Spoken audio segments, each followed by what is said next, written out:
Dans cette vidéo, j'ai voulu revenir sur ce qui s'est passé le vendredi au niveau des États-Unis et avec le dollar américain. Alors, à 14 heures, on avait le discours de Jerome Powell, le président de la Banque centrale des États-Unis, à l'occasion du symposium de Jackson Hole, dont je parlais dans cette vidéo-là, voilà, sur les discours de Banque centrale. En fait, le symposium de Jackson Hole, qu'est-ce que c'est? C'est un congrès d'experts, voilà, de banquiers centraux, d'économies et d'universités qui vont discuter pendant quelques jours. Cette année, c'est du 22 au 24 août, l'économie américaine, la politique monétaire de la Banque centrale et tout. Et donc, généralement, à cet événement-là, il y a beaucoup de choses qui sont dites. Généralement, le président de la Banque centrale des États-Unis, c'est une occasion pour lui de clarifier certaines choses, de donner plus de détails sur la politique monétaire que la Banque centrale va adopter dans les temps à venir. Et donc, c'est un élément qu'on surveille chaque année. Et donc, cette année, c'était du 22 au 24. Voilà. Le 23, le président de la Banque centrale a pris la parole à 14 heures. Vous pouvez le retrouver sur la chaîne Bloomberg Television. Ça ne dure pas. Il a parlé environ 15 minutes. Donc, dans cette vidéo, j'ai voulu parler de ça et parler des implications que ça a eu sur le dollar américain. Et comme d'habitude, avant de commencer, n'oublie pas de liker, de t'abonner. Ça fait plaisir et ça donne la force. Alors, le discours en lui-même, il était assez dovish. Voilà, c'était un discours assez dovish. Il faut dire que déjà, le dollar américain, il est assez baissier. C'est-à-dire que les fondamentaux du dollar sont baissiers, globalement. Ça, on est d'accord.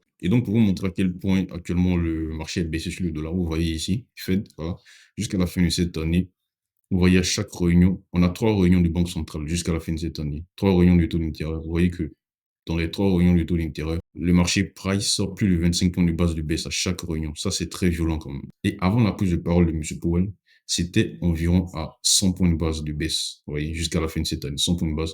Et quand il a pris la parole, c'est encore monté à 103 points de base de baisse. Vous voyez, c'est encore mis une couche assez dovish. Et donc, en gros, son discours était quand même dovish. Voilà, il a dit que maintenant, il est plus confiant que l'inflation aux États-Unis tendre durablement vers les 2%. Ici, il a dit qu'on ne cherche pas encore plus une détérioration des conditions du marché de l'emploi. Ici, il a dit que l'inflation a significativement décliné vers son objectif. Et donc, en gros, le discours, c'était quand même assez dovish. Et donc, ça a mis un couvert. Le marché était déjà dovish, quoi. Mais on n'avait pas l'impression que la nervosité qui se trouve actuellement au niveau du marché, jusqu'à pricer plus de 25 points de base de baisse lors des 3 réunions, on n'a pas senti ça dans son discours. Son discours était plus raisonnable actuellement que le marché. Et donc, à 14 heures, quand il a commencé à parler, voilà, on était là à 14 heures. Ça, c'est le graphique du dollar américain en 30 minutes. À 14 heures, vous voyez, voilà.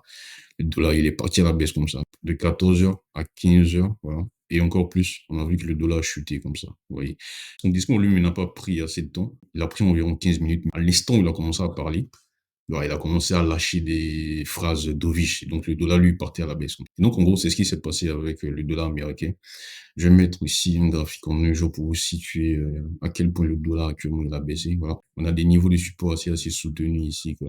Et donc, les fondamentaux du dollar sont baissés. Mais attention, mais à court terme, le dollar, il peut monter. C'est-à-dire qu'on peut avoir des rebonds assez significatifs parce qu'il n'a fait que baisser ces derniers temps. Et en plus, le marché exagère un peu actuellement avec cette baisse du dollar, là. Vous voyez. Et il y a ce qu'on appelle market internal.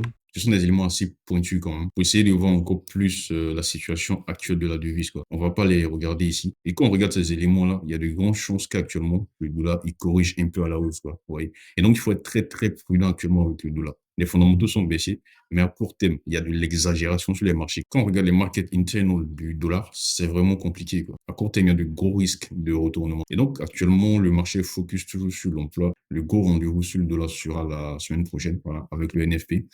Parce qu'actuellement, le marché est fixé sur l'emploi. Et donc, la semaine prochaine, on aura les données sur l'emploi, que ce soit NFP, taux de chômage et salaire. Et donc, ça sera très, très, très important à suivre. J'espère que cette vidéo est assez claire. Si y a des questions, laisse-moi en commentaire et on se dit à très bientôt.